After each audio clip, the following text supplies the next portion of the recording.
Hi everyone, it's Victoria at Boss Global and I hope you're doing really well. So I'm coming on today to give you a bit of an update and just, talk a little bit about some of the issues and problems that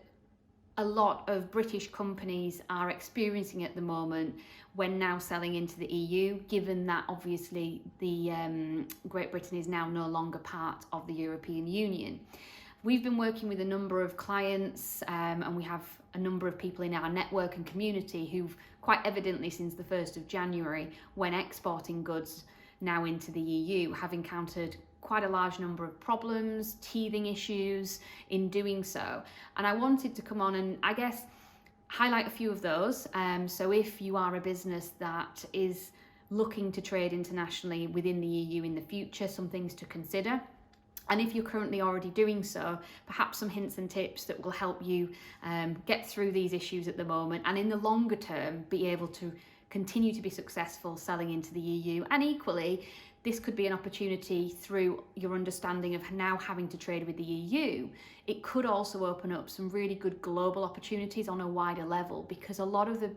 what we'd say maybe bureaucracy and ways of having to trade now are applicable around the world in other markets. So once you've kind of got a foot on how to do this for the EU, you could then, the world is your oyster and you could potentially go to lots of other markets with a greater understanding of what is going to be required in terms of paperwork, compliance, and getting your products into more global markets. So drawing on our experiences with our clients and community, one of the key areas that there's been a lot of problems have been around paperwork and documentation. So what I mean by that is obviously now trading and supplying goods into the European Union from the UK, there is a requirement for much more paperwork and documents such as commercial invoices, which previously weren't as important, if you like. They are becoming more important now because they are technically a customs document and they help both the exporter and the importer to make the declarations. So it's an essential document that is required to travel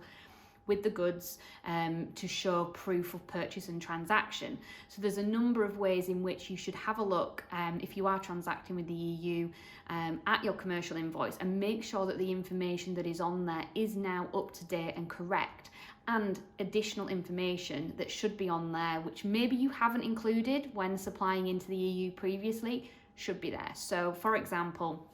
your commodity and HS codes is a requirement to show from a tariff perspective and showing what duty may be applicable for goods on entry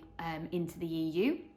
Equally, there should be the Incoterms on which you are supplying the products on the commercial invoice as well. That helps to show the terms of trade, the obligations and risks and costs that are involved on either party. Do remember as well that even if you do sell on X Works,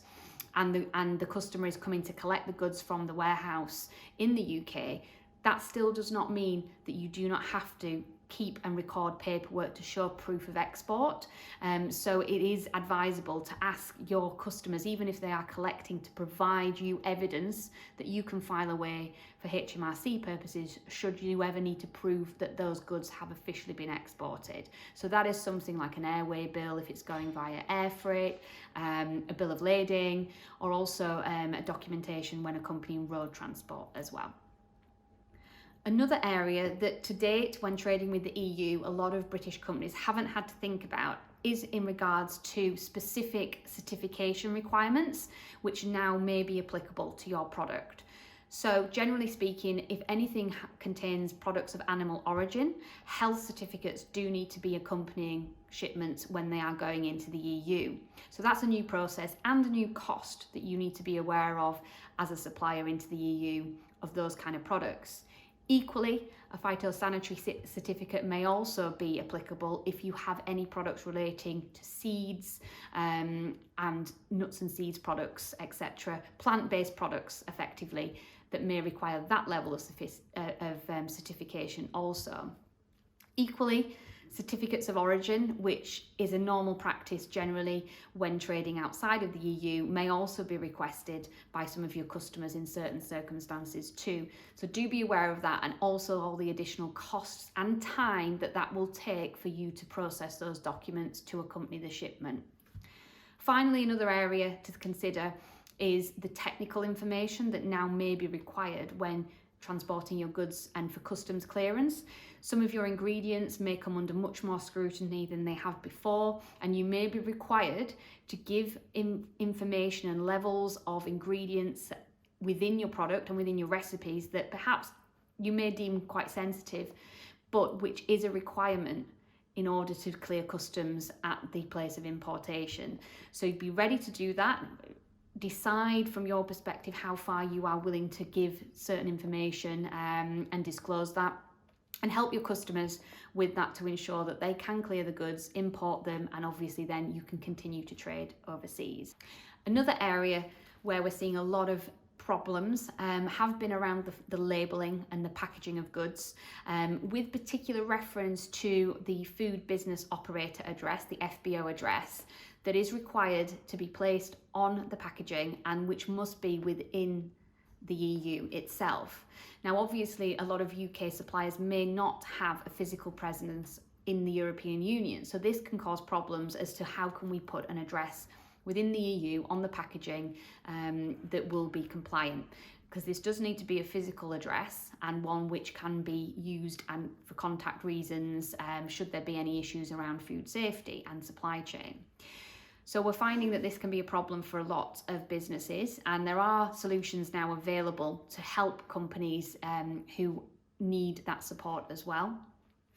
Equally, the labelling itself and making sure that it's translated and is EU compliant has caused quite a lot of issues for businesses as well. So reviewing that and seeing if there are any changes that need to be carried out in order to be compliant moving forward is really, really valuable, rather than waiting until the products are then stuck at customs and cannot be imported and must be returned, or they're held there at a daily cost of several hundred euros per day, which is painful both for the customer and equally for you as a supplier as well. So in conclusion, my advice would be check that your paperwork and documentation is as it should be, with the correct information and any additional certification requirements you are processing in order to help your customers. And then above all, make sure with your existing customers you are helping them as much as possible. If EU trade is something that's key on your business agenda, you need to look after your customers as much as possible, because there will be some suppliers who will stop trading with the EU, and that in some ways could actually provide a competitive advantage to yourself when still sticking with it, helping your customers, supporting them through what is also a difficult time for them too, in order to then continue to grow and develop your business in the EU. And equally, let's not forget that beyond the EU, once you've got through some of these teething issues and these extra compliance that's required, remember that a lot of this is also applicable globally, as I've already said. So in that sense, this could really open up more global opportunities and more capabilities that you're able to offer in order to trade around the world. So thanks very much for listening. I hope that was helpful for those of you listening right until the end. If you would like any further advice or support, do feel free to get in touch with me, give me your feedback and share your experiences that you're encountering with the EU as well. And thanks very much once again.